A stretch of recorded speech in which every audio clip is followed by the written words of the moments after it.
Trade युनियनहरू अर्थवाद, अराजकतावाद र अवसरवादमा लिप्त भएपछि परिवर्तनगामी र अग्रगामी सोच राख्ने कर्मचारीहरूको पटक पटकको छलफल र विचार मन्थनबाट नेपाल राष्ट्रिय कर्मचारी सङ्गठन संयुक्तको निर्माण भयो।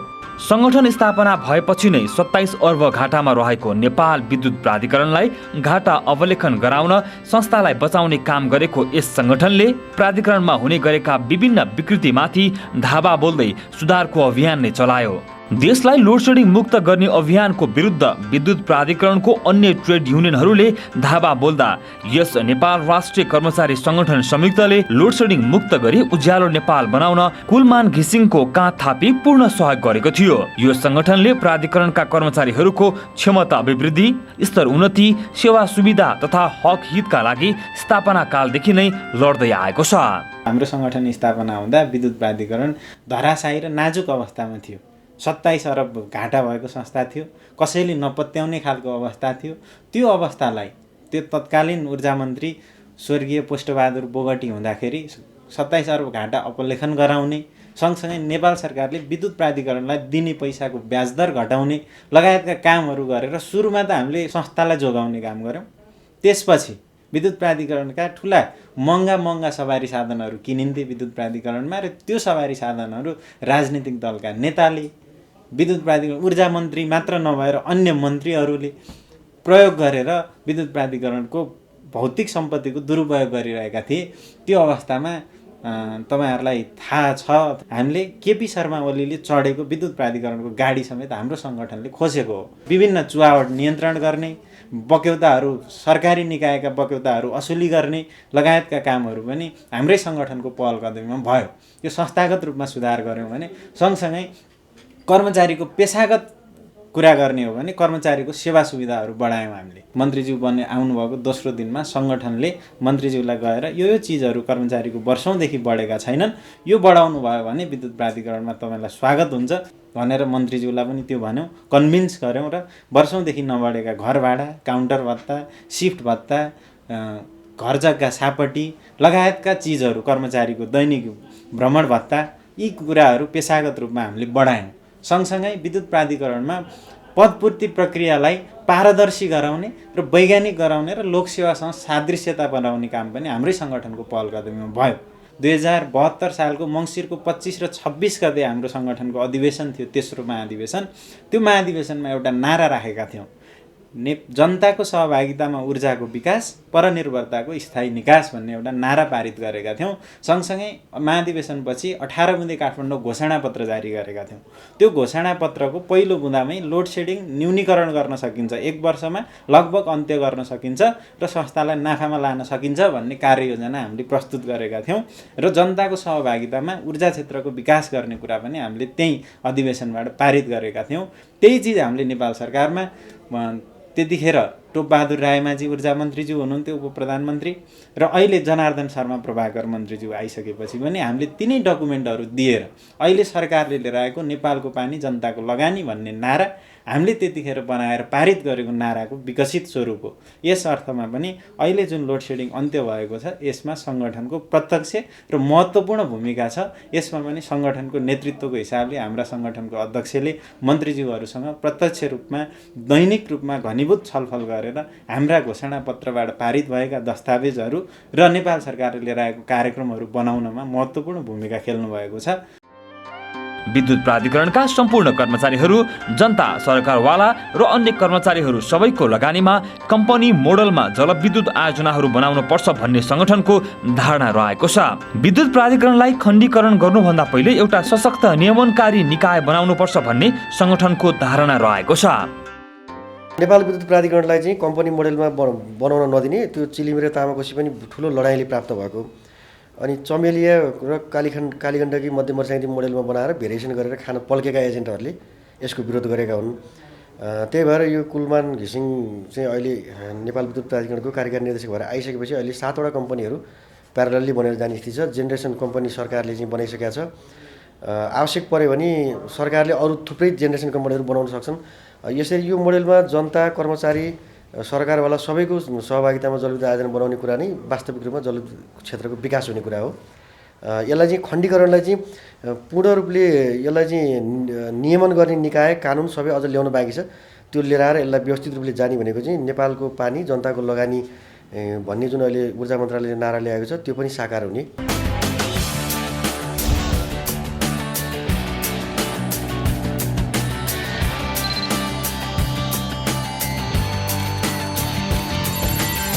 नयाँ प्रविधिको उपयोग गर्दै नेपाल विद्युत प्राधिकरणको समग्र पावर सिस्टमलाई इफिसियन्ट रिलायबल बनाउन र चुहावट नियन्त्रण अभियानलाई सहयोग पुर्याउनका लागि स्मार्ट मिटरिङ र स्मार्ट ग्रिडको अवलम्बन गर्न नेपाल राष्ट्रिय कर्मचारी संगठन संयुक्तले विगतदेखि नै सकारात्मक भूमिका खेल्दै आएको छ। साथै नेपाल विद्युत प्राधिकरणको केन्द्रीय कार्यालयमा कर्पोरेट बिल्डिङको निर्माण, अत्याधुनिक तालिम केन्द्रको स्थापना, प्रशासनिक सुधार, पारदर्शी र वैज्ञानिक सरुवा राइट म्यान राइट प्लेस लागू गर्न व्यवस्थापनलाई पटक पटक यस संगठनले आग्रह गरिरहेको छ। प्राधिकरणका कर्मचारीहरू जोखिमपूर्ण काम गरेर पनि थोरै सेवा सुविधा पाइरहेको अवस्थामा संस्थालाई नाफामा पुर्याई सेवा सुविधाहरू 4 गुणाले बढाउन संगठनले पहल गर्नेछ। अहिले नेपाल विद्युत प्राधिकरणका कर्मचारीहरूले गर्ने काम राष्ट्र बैङ्कका कर्मचारीले गर्ने कामभन्दा 3-4 गुणा बढी जोखिमयुक्त छ। नेपाल विद्युत प्राधिकरणका थुप्रै कर्मचारीहरू घाइते हुनुहुन्छ, हात काटिएको स्थिति छ, खुट्टा काटिएको स्थिति छ, कयौँ मान्छेहरू दिनानुदिन पोलबाट खसेर करेन्ट लागेर मरिरहनु भएको छ। यस्तो खालको जोखिमपूर्ण काम हामीले गरिरहेका छौँ, तर यो कामको जोखिम अनुसार हामीलाई सेवा सुविधाहरू छैन। हामीले आज काठमाडौँ जस्ता सहरी क्षेत्रमा, सहरी महँगा सहरहरूमा राम्रो कोठाबाट लगेर बच्चा बच्चीलाई पढाउन सक्ने स्थितिमा छैनौँ। त्यसकारणले राष्ट्र बैङ्कको कामभन्दा हाम्रो काम 4-5 गुणा बढी हुने, तर हाम्रोभन्दा बढी 4-5 गुणा बढी चाहिँ राष्ट्र बैङ्कका कर्मचारीहरूले सेवा सुविधा लिइरहनु भएको छ। उहाँहरू पनि नेपालकै कर्मचारी हो, हामी पनि नेपालकै कर्मचारी हो। हाम्रो सङ्गठनको पेशागत उद्देश्य भनेको के हो भन्दाखेरि नेपाल विद्युत प्राधिकरणलाई मुनाफामा लगिसकेपछि हाम्रा सेवा सुविधाहरू, यो प्राधिकरणका सेवा सुविधाहरू नेपाल राष्ट्र बैङ्कका कर्मचारीले पाउने सेवा सुविधासँग एउटा सादृश्य हुने गरेर हामी अगाडि लिन चाहन्छौँ। कर्मचारीहरूको वैज्ञानिक सरुवा बढुवा र पारदर्शी र विभेदरहित बनाउन हाम्रो सङ्गठन लागि परेको छ। हामीले सरुवा व्यवस्थामा एउटा PIS सिस्टम भनेका छौँ, पर्सनल इन्फर्मेसन सिस्टम। हरेक कर्मचारीहरूको पर्सनल इन्फर्मेसन एउटा हाम्रो छुट्टै रेकर्डमा रहन्छ।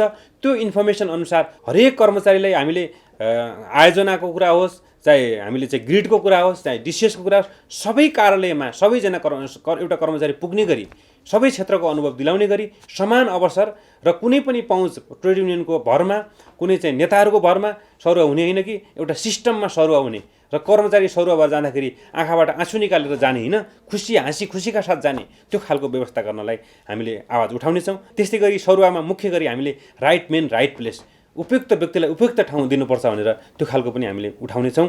ट्रेड युनियनमा हामी विजय भइसकेपछि बढुवा सम्बन्धमा पनि हामी देखेका छौँ अहिले संसारका अन्य देशहरूमा, अन्य राष्ट्रहरूमा कर्मचारीको वृत्ति विकासको कुरा हुन्छ। आज विद्युत प्राधिकरणमा सँगै छिरेको मान्छे, सँगै 7 तहमा छिरेको इन्जिनियर, एउटा इन्जिनियर 9 तह पुग्दाखेरि अर्को इन्जिनियर 8 तह पुग्ने स्थिति छैन। एउटा इन्जिनियर 11 तह पुग्दाखेरि अर्को इन्जिनियर 8 तह पुगिरहेको हुन्छ। यो खालको जुन असमानता छ, हामीले यो बोटल नेक स्ट्रक्चर जुन छ, यसलाई पिरामिड शैलीको स्ट्रक्चर बनाएर हरेक कर्मचारीको बढुवा सुनिश्चित हुने, सर्टेन समयपछि उहाँहरूको बढुवा सुनिश्चित हुने गरी बढुवा चाहिँ गर्नको लागि हाम्रो सङ्गठनले पहल कदमी लिनेछ। कर्मचारी अस्पताल, कल्याणकारी कोषको रकम लगानी र महिला कर्मचारीहरूको विषयमा पनि सङ्गठनले विशेष पहल कदमी लिनेछ। विद्युत प्राधिकरणमा थुप्रै कर्मचारीहरू घाइते हुनुहुन्छ, थुप्रै कर्मचारीहरू करेन्ट लागेर घाइते हुनुहुन्छ, बिरामी हुनुहुन्छ हैन। उहाँहरूका सन्तान छन्, उहाँहरूमा आश्रित परिवारहरू हुन्छ। सबै सन्तान, आश्रित परिवार र आफै घाइते कर्मचारीलाई उपचार हुनुको लागि एउटा विशिष्ट खालको नेपाल विद्युत प्राधिकरण कर्मचारी अस्पतालको हामीले एजेन्डा उठाउनेछौँ। हामी आधिकारिक जितेपछि एउटा अस्पताल हामीले बनाइ छाड्नेछौँ। अर्को सालबाट यो सुरुवात हुनेछ। त्यस्तै गरेर अहिले नेपाल विद्युत प्राधिकरणको अवकाश कोषमा ठुलो पैसा जम्मा भएको छ। यसको ब्याज खाएर मात्र हुन्न। अब यो अवकाश कोषमा भएको पैसालाई तत्काल चाहिँ एउटा हाइड्रो पावर उत्पादनमा लगानी गर्नेछौँ र यसको साथसाथै केही कर्मचारीहरूलाई अहिले पेन्सन छ, केही कर्मचारीलाई पेन्सन छैन, केहीलाई पेन्सन छ, केही नयाँ कर्मचारीलाई टेन्सन छ हैन। यो पेन्सन र टेन्सनको जुन एउटा खाडल छ, यसलाई हामीले एकरूपतामा ल्याएर सबै नयाँ कर्मचारीहरूलाई पनि उहाँहरूको मनोबल उच्च हुने गरी अगाडि बढ्ने खालको वातावरण हामी बनाउनेछौँ र त्यसको लागि हामी पहल कदमी लिनेछौँ। अहिले देशभरि हाम्रो लगभग 100 भन्दा बढी थुप्रै डिसिएस लगायतका कार्यालयहरू छन्। सबै कार्यालयहरूमा लगभग धेरैजना पुरुष इन्जिनियरहरू हुनुहुन्छ। अब हाम्रो सङ्गठनले अब कार्यालय प्रमुखहरू बनाउँदाखेरि महिलाहरूलाई पनि उचित स्थान दिएर कार्यालय प्रमुख बनाउनुपर्छ, महिलाहरूलाई पनि अगाडि बढाउनुपर्छ भनेर महिला कर्मचारीहरूको बारेमा हामी त्यो खालको सोचिरहेका छौँ। हामीले यस्तो खालको सेवा सुविधाहरू बढाउनेछौँ, हामीले यस्तो खालको विद्युत प्राधिकरण नोकरीलाई यो पेसालाई यति सम्मानित पेसा बनाउनको लागि पहल गर्नेछौँ ताकि भोलि विद्युत प्राधिकरणमा राष्ट्र बैङ्कका कर्मचारी, निजामतीका कर्मचारीहरू नेपाल विद्युत प्राधिकरण जागिर खानको लागि उफ्रिएर आउनुहुनेछ। त्यो खालको हामीले परिकल्पना गरेका छौँ। हाम्रो आधिकारिक हुने बित्तिकै त्यो खालको हामीले 1 देखि 1.5 वर्षभित्र, हाम्रो 2 वर्ष कार्यकालभित्र त्यो खालको दिशातिर हामी अगाडि लग्छौँ। सस्ता घाटामा जानुको कारणहरू पहिचान गरी हाम्रो सङ्गठनले हालसम्मको सञ्चित घाटा अपलेखन गर्नुका साथै आर्थिक पुनर्संरचना मार्फत नेपाल विद्युत प्राधिकरणलाई फाइदामा पुर्याउन महत्त्वपूर्ण भूमिका खेल्नेछ। हाम्रो वित्तीय पुनर्संरचना अहिले नेपाल सरकारको ऊर्जा मन्त्रालय हुँदै अर्थ मन्त्रालयसम्म पुगेको छ। त्यो नेपाल विद्युत प्राधिकरणको बोर्डले पारित गरिसकेको छ। त्यो वित्तीय संरचना बनाउनको लागि म आफै पनि एउटा प्राविधिक, हाम्रो सङ्गठनमा पनि थुप्रै प्राविधिकहरू हुनुहुन्छ। हामीले चाहिँ अहिलेका ऊर्जा मन्त्रीज्यूलाई, अहिलेका कार्यकारी निर्देशकज्यूलाई हामीले धेरै पटक झकझक्यायौँ र यो वित्तीय पुनर्संरचनाको एउटा प्रस्ताव अगाडि गएको छ। र यो वित्तीय पुनर्संरचनाभित्र के छ भन्दाखेरि अहिले नेपाल विद्युत प्राधिकरण घाटामा जानको लागि 2टा कारण छ। एउटा वार्षिक ढङ्गले हाम्रो चुहावट भइरहेको छ विद्युत 8 देखि 9 अरब बराबरको। अर्को कुरा, हाम्रो कार्यालयको स्ट्रक्चरहरू जुन बढी सामानहरू राख्ने, कमसल स्तरका ट्रान्सफर्मरहरू किन्ने, कमसल स्तरका सामानहरू उपकरणहरू किन्ने लगायतका कारण छन् भने अर्को मुख्य कारण नेपाल विद्युत प्राधिकरण घाटामा जानको मुख्य कारण के छ भन्नुहुन्छ भने हाम्रो नेपाल सरकारकै विदेशी ब्याङ्कहरूबाट 2%मा 3%मा ब्याजमा ल्याउने तर विद्युत प्राधिकरणलाई 8%मा दिने। त्यस कारणले हाम्रो अब यो स्ट्रक्चरमा ब्याज दर 8%लाई घटाएर 5% र 3%को प्रस्ताव गएको छ। नेपाल सरकारले नेपाल विद्युत प्राधिकरणलाई जुन विदेशबाट आएको जुन ग्रान्ट छ, ग्रान्ट भनेको एउटा अनुदान रकम छ, त्यो अनुदान रकम नेपाल विद्युत प्राधिकरण फाइदामा नजाँदासम्म अनुदानकै रूपमा नेपाल विद्युत प्राधिकरणलाई दिने। त्यस्तै गरी नेपाल सरकारले हाम्रो नेपाल विद्युत प्राधिकरणलाई अब ऋण होइन, इक्विटीमा दिने। इक्विटी भनेको जब हाम्रो चाहिँ यहाँ कम्पनी बन्छ, हाइड्रो पावर बन्नलाई त 10-12 वर्ष लागिरहेको छ। 10-12 वर्षसम्म ब्याज बढेर आकाशिएर जान्छ हैन। ब्याजले गर्दा चाहिँ पैसा महँगो भइहाल्छ, हामीले आउटपुट दिन सकिरहेका छैनौँ, हाम्रा आयोजनाहरू बेलामा बन्दैनन्। आयोजनाहरूलाई बेलामा बनाउनको लागि नेपाल सरकारले उपयुक्त सहयोग पनि गरिरहेको छैन। यस कारणले नेपाल विद्युत प्राधिकरण ढाड सेकिरहेको छ। हामीले के भनेका छौँ भने यो वित्तीय पुनर्संरचना के प्रस्ताव गरेका छौँ भने वित्तीय पुनर्संरचनामा अब नेपाल विद्युत प्राधिकरणलाई नेपाल सरकारले दिने पैसा ऋणमा होइन इक्विटीमा दिनुपर्छ, सेयरमा दिनु पऱ्यो। नेपाल सरकारको सेयर बनाउनु पऱ्यो। त्यसलाई सेयर बनाइसके जहिलेसम्म हामी प्रोजेक्टहरू बन्छन् अनि प्रोफिट सुरु हुन्छ अनि नेपाल सरकारले रिटर्न लिन्छ, त्यो संस्था त्यो आउटपुट नआउँदासम्म, हाम्रो चाहिँ जेनेरेसन नहुँदासम्म त्यो पैसा चाहिँ इक्विटीको रूपमा रहने, त्यो खालको त्यहाँ हामीले राखेका छौँ। यस्तै गरेर नेपाल विद्युत प्राधिकरण अहिले जुन 35 अर्बभन्दा बढी सञ्चित घाटा भइरहेको छ, यो सञ्चित घाटालाई थेक्ने स्थिति छैन। यत्रो सञ्चित घाटालाई प्राधिकरणले थेक्न सक्दैन। यो सञ्चित घाटालाई एकचोटिलाई नेपाल सरकारले फेरि अपलेखन गराउनको लागि त्यसमा हामीले प्रस्ताव गरेका छौँ। यसरी हाम्रो वित्तीय पुनर्संरचनाले अब नेपाल विद्युत प्राधिकरणको सम्पूर्ण स्ट्रक्चर चाहिँ परिवर्तन गरेर 1 देखि 1.5 वर्षभित्रमा अब नेपाल विद्युत प्राधिकरण कर्मचारीहरूलाई हामीले बोनस खुवाउने खालको वातावरण बनाउँछौँ। हाम्रो कमिटमेन्ट हो। यदि नेपाल विद्युत प्राधिकरणका कर्मचारीहरूले हामीले पत्याउनु भयो, हाम्रो सङ्गठनलाई विजय गराउनु भयो भने यो अभियानमा सरकार परिवर्तन भए पनि यो अभियानलाई सफल पार्नको लागि तपाईँ 12,000 कर्मचारीहरूको तर्फबाट, सबै 12,000 कर्मचारीको आड भरोसामा, सबै कर्मचारीहरूको अनुमतिमा हाम्रो सङ्गठनले त्यसको नेतृत्वकर्ताको दृष्टिकोणले मैले यो वित्तीय पुनर्संरचनालाई पारित गराएर यो संस्थालाई मुनाफामा लिनको लागि महत्त्वपूर्ण भूमिका हामीले निर्वाह गर्नेछौँ भन्ने म प्रतिबद्धता जाहेर गर्न चाहन्छु। पोहोर साल यतिखेर 12 घण्टा लोड सेडिङ थियो। यसपालि खासै नयाँ आयोजनाहरू नआउँदा पनि उपत्यका लगायतका प्रमुख सहरहरूमा लोड सेडिङ छैन र बाँकी सबै स्थानमा सदाका लागि लोड सेडिङ अन्त्य हुने स्थितिमा रहेको छ। यो हुनुमा नेपाल सरकार, ऊर्जा मन्त्री, कार्यकारी निर्देशक र नेपाल विद्युत प्राधिकरणका सम्पूर्ण कर्मचारीहरूको ठूलो हात रहेको छ। पोहोर सालसम्म विद्युत प्राधिकरणका कर्मचारीहरू आफ्नो पोसाकमा हिँड्न हिचकिचाउने गर्थे। उहाँहरूलाई लोड सेडिङ गर्ने कर्मचारीको बिल्ला बिराइन्थ्यो। हाल ठिक विपरीत जनताका प्रिय कर्मचारीको रूपमा विद्युतको पोसाकमा हिँड्न गर्व लाग्ने स्थिति आएको छ। यो स्थितिमा ल्याउन मन्त्रीज्यूलाई उचित सल्लाह, सुझाव र सहयोग गर्ने पर्दा पछाडिको मुख्य पात्र नेपाल राष्ट्रिय कर्मचारी सङ्गठन संयुक्त रहेको छ। पुनर्संरचना गरेर नयाँ दिशामा लगियो भने र उत्पादन वृद्धि गरेर लोड सेडिङ अन्त्य गर्दै देशभरिको जनतालाई सेवा दियो भने यो स्वतः नाफामा जान्छ। नेपाल राष्ट्रिय कर्मचारी सङ्गठनको संयुक्त जो ट्रेड युनियन छ त्यसले अहिलेको चुहावट नियन्त्रण अहिलेको उज्यालो नेपाल अभियान लगायतमा सहयोगी भूमिका खेलेको छ, महत्त्वपूर्ण भूमिका खेलेको छ। त्यति मात्रै होइन, अहिले मैले अरुण लगायतका परियोजनाहरूमा आम कर्मचारीहरूको समेत सेयर लगानी गरिदिने र त्यहाँबाट उहाँहरूलाई समेत प्रत्यक्ष लाभ हुने खालले परियोजना अगाडि बढाउने समेत मैले निर्णय गरेको छु। आम कर्मचारीले आफ्नो हैसियतअनुसार लगानी गर्न पाउनेछ र त्यसबाट पनि थप फाइदा लिनेछ। सेवा सुविधाहरू मागअनुसार वृद्धि गरिएको छ र एउटा त्यसले सकारात्मक प्रभाव आम कर्मचारीमा छ।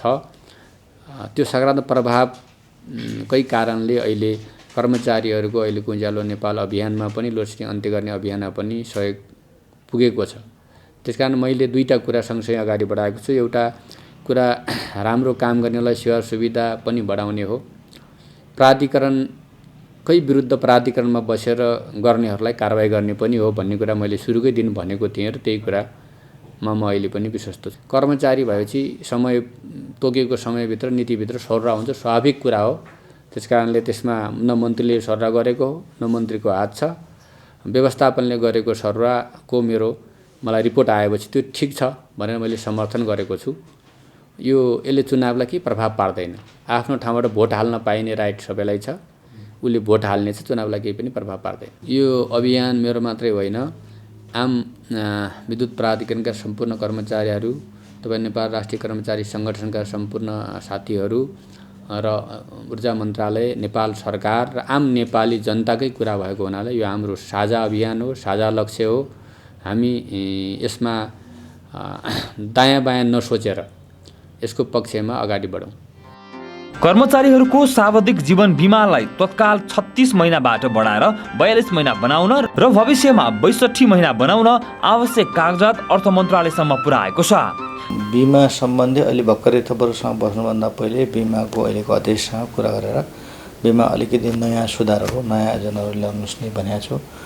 उहाँसँग अलि राम्रो कुराकानी भएको छ।